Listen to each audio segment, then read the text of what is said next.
أعوذ بالله من الشيطان الرجيم. بسم الله الرحمن الرحيم. السلام عليكم ورحمة الله وبركاته. إن الحمد لله نحمده ونستعينه ونستغفره ونعوذ بالله من شرور أنفسنا ومن سيئات أعمالنا.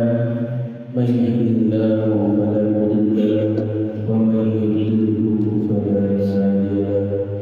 أشهد أن لا إله إلا الله وحده لا شريك له وأشهد أن محمدا عبده ورسوله. أما بعد. Alhamdulillah, segala puji marilah kita menjadikan kehadirat Allah Subhanahu wa taala yang pada pagi hari ini Allah masih memberikan kepada kita kekuatan hati, kekuatan badan, dan tentu yang paling penting adalah keimanan di dalam diri kita sehingga kita masih bisa datang atau untuk pergi ke masjid yang dalam suruh berjamaah di masjid ini. Salawat serta salam tetap kita haturkan kepada junjungan kita, Rasul kita Nabi Muhammad sallallahu alaihi wasallam, kepada seluruh keluarganya, para sahabatnya, para tabi'in, para tabi'ut tabi'in, dan semoga kita menjadi bagian dari pengikut beliau sampai hari nanti kelak. Jamaah rahimani wa rahimakumullah. Insyaallah pada kesempatan pagi hari ini kita masih melanjutkan pembahasan dari kitab Ad-Da' wa Dawa karya Ibnu Qayyim al-Jauziyah rahimahullah taala. Kita masih di bab akibat-akibat yang diakibatkan oleh kemaksiatan. Kita masuk kepada akibat yang nomor 27, yaitu maksiat itu menghilangkan kebaikan. Maka jemaah rahimani wa rahimakumullah, sungguh bagi orang-orang yang beriman,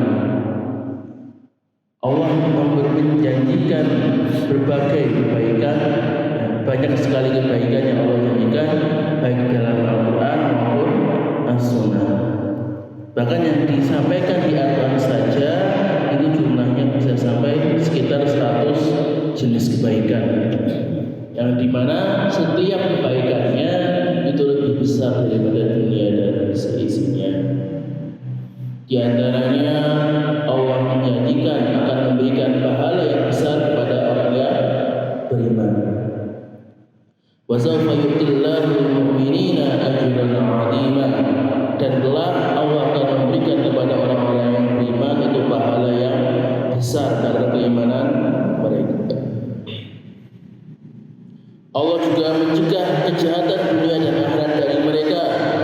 Innallaha yudafi'u 'anil ladzina amanu. Sungguhnya Allah membela orang-orang yang telah beriman. Allah juga menjadi pelindung bagi mereka. Allah waliyul ladzina amanu. Allah adalah wali atau pelindung bagi orang-orang yang beriman. Walillahil 'izzatu wa rasulihi wal mu'minin walakinnal munafiqina la ya'lamun. Padahal kekuatan itu hanyalah bagi Allah, bagi Rasulnya, dan bagi orang-orang yang beriman. Akan tetapi kaum munafik itu tidak mengetahui. Dan masih banyak kebaikan-kebaikan, kelebihan-kelebihan yang Allah berikan kepada orang-orang yang beriman. Maka semua kebaikan ini syaratnya adalah keimanan. Dan iman itu adalah yang menjadi penyebab kebaikan yang ada di dunia dan di akhirat. Semua kebaikan itu sebabnya adalah karena iman. Kita bisa sehat, kita bisa bekerja, kita bisa mendapatkan keberkahan harta, keberkahan hidup, dan tentu pahala di akhirat kelak, itu semuanya adalah karena keimanan kita.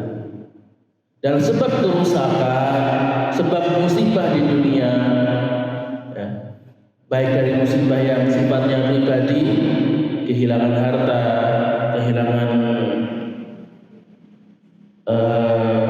keluarga, atau kehilangan barang-barang yang lain, atau musibah yang sifatnya besar atau menyeluruh, misalnya gunung meletus, gempa bumi, tsunami, dan yang lainnya. Juga keburukan-keburukan di akhirat, yaitu neraka jahanam. Maka semua itu disebabkan karena tidak adanya iman. Maka kemaksiatan itu bisa menghilangkan keimanan seseorang. Setiap kemaksiatan yang kita lakukan akan semakin mengurangi iman kita, sebagaimana sabda Rasulullah SAW bahwa al-imanu yazidu wa yanqus. Iman itu naik dan turun. Jadi orang itu imannya tidak akan stagnan terus sudah. Ada kalanya imannya itu naik, ada kalanya imannya itu turun. Tentu kalau orang yang benar-benar beriman, ya turun 1 langkah tapi naik 7 langkah. Jadi kalau secara secara keseluruhan itu masih naik, tapi sayangnya banyak kadang-kadang itu orang malah kebalikannya, naik 2 langkah turun 7 langkah, naik lagi 4 langkah turun 8 langkah. Dan naiknya iman seorang itu karena amalnya, karena kebaikannya. Setiap amal saleh yang dia kerjakan, setiap perbuatan baik yang dia kerjakan, maka akan menambah imannya. Dan setiap kemaksiatan yang dia kerjakan itu akan menjadi pengurang iman. Setiap dosa, setiap kesalahan itu sedikit demi sedikit akan memotong imannya. Maka inilah kenapa kita harus banyak hati-hati dengan perbuatan maksiat. Karena jika kemaksiatan itu tidak terkontrol, ya, maka bisa jadi iman kita akan habis. Kalau sudah imannya habis, maka mudah sekali bagi kita untuk jatuh kepada kekufuran, jatuh kepada kesyirikan. Dan kalau sudah seperti ini, ya nanti akan celaka di dunia dan di akhirat. Maka jangan menyepelekan sesuatu yang bisa menghilangkan keimanan kita, bisa mencelakakan kita di dunia dan di akhirat.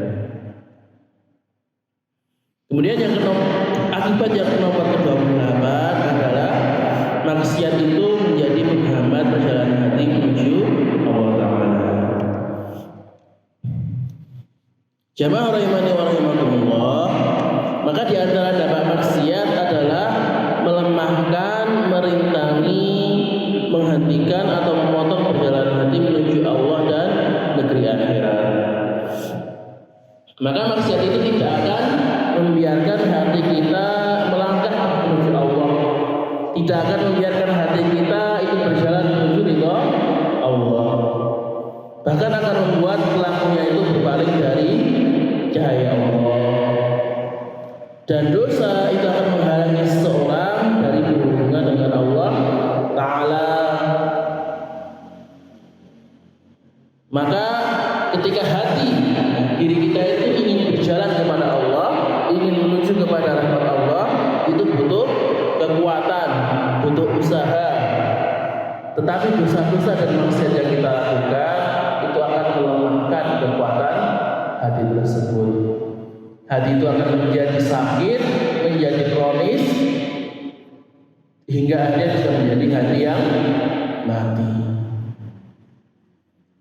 Kalau dikatakan bahwa qalbun salim, hati yang sehat, itu sebagaimana cahaya yang memancarkan cahaya yang terang, yang menyinari Dan kemaksiatan yang dilakukan itu seperti bercak-bercak atau kotoran yang menempel di dalam hati.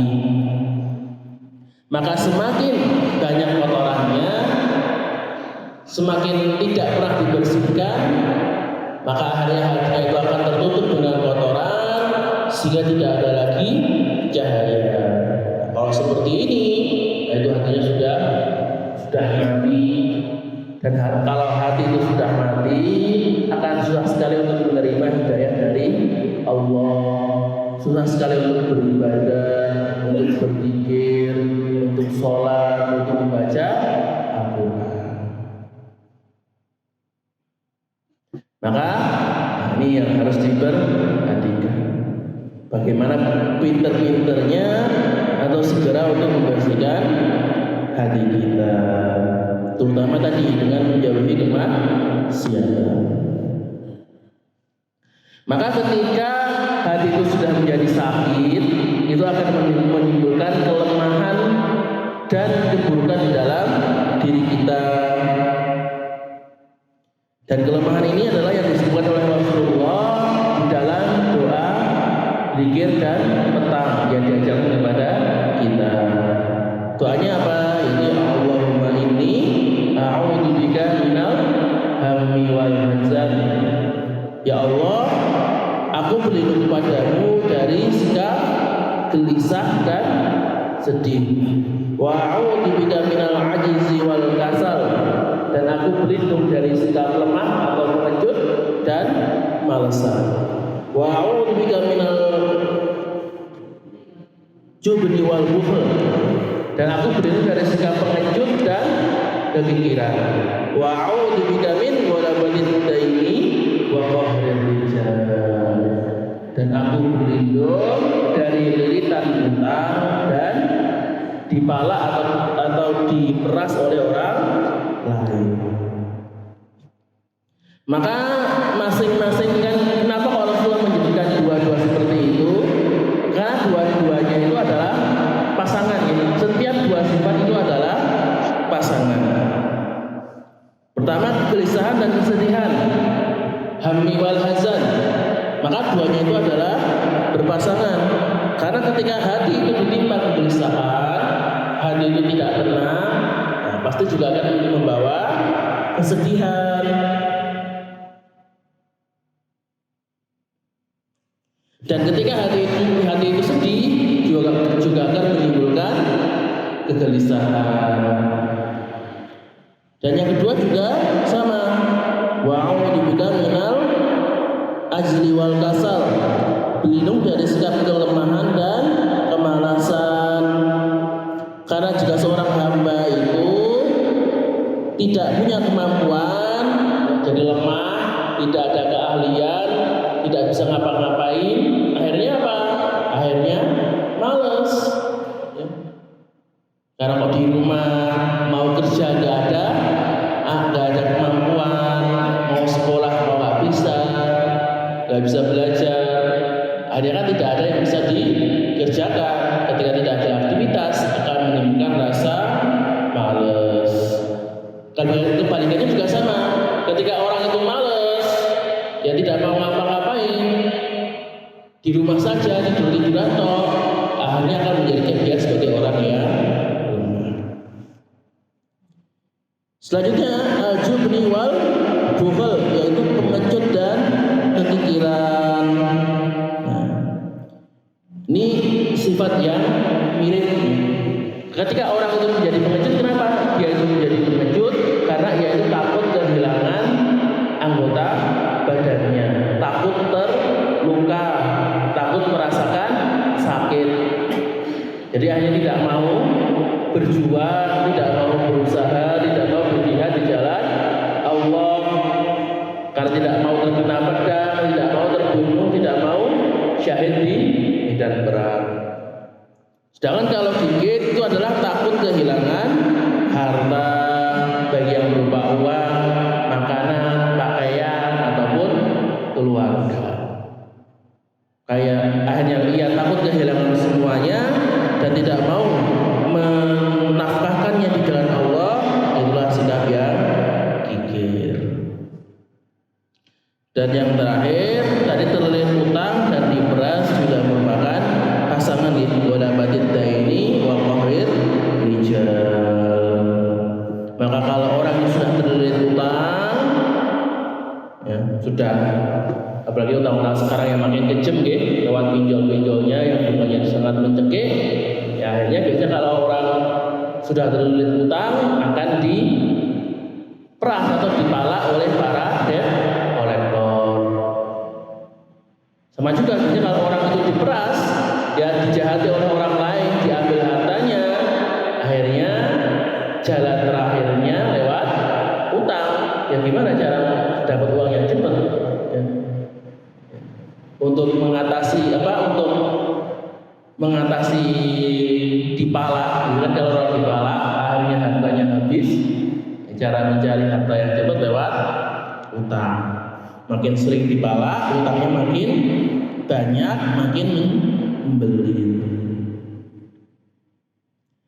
Maka Ibnu Qayyim al-Jauziyah menyampaikan bahwa yang banyak menyebabkan 8 perkara di atas itu adalah dosa kita, bahwa maksiat merupakan sebab utama, faktor utama dari keburukan-keburukan yang disebutkan Rasulullah dalam doa tersebut.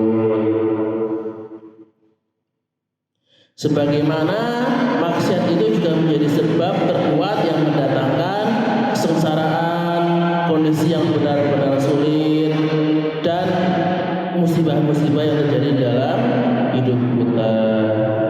Dosa juga merupakan sebab terbesar yang menyebabkan hilangnya nikmat Allah, hilangnya keberkahan Allah di dalam hidup kita berupa kesejahteraan, ketenangan, dan kebahagiaan.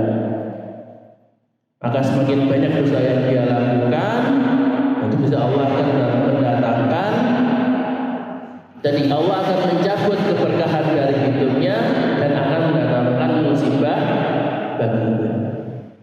Mungkin kita membatinkan ada orang yang bermaksiat tapi hartanya banyak, kelihatannya kok senang-senang saja. Tapi yang pasti kita yakini bahwa walaupun secara lahiriah dia itu kelihatannya senang, dia kelihatannya bahagia, tapi di balik kebahagiaan itu tidak ada keberkahan di dalam hidupnya. Walaupun dia punya harta yang banyak, dia punya uang yang melimpah, ya, mobil berjejer-jejer, rumah di mana-mana, tapi tidak ada kebahagiaan di dalam keluarganya. Jarang bertemu dengan anaknya, sibuk kerja terus, tidak sempat menikmati hidup. Nah, inilah bahwa kebahagiaan itu belum tentu terlihat dari lahiriahnya. Mungkin secara lahiriah kita lihat bahwa dia itu orang yang bahagia, tapi dibaliknya, ya, dibalik kesenangan-kesenangan yang lahir tersebut, mungkin di dalam hatinya itu ada masalah, ada musibah yang terjadi karena dosa-dosa mereka. Aku lupa ada mungkin cukup sekian yang bisa saya sampaikan pada pagi hari ini. Jika ada salah kata maka datangnya dari diri saya sendiri, dan jika ada kebenaran maka datangnya dari Allah Subhanahu wa taala. Nun wal qalam yasturun fastabiqul khairat. Summa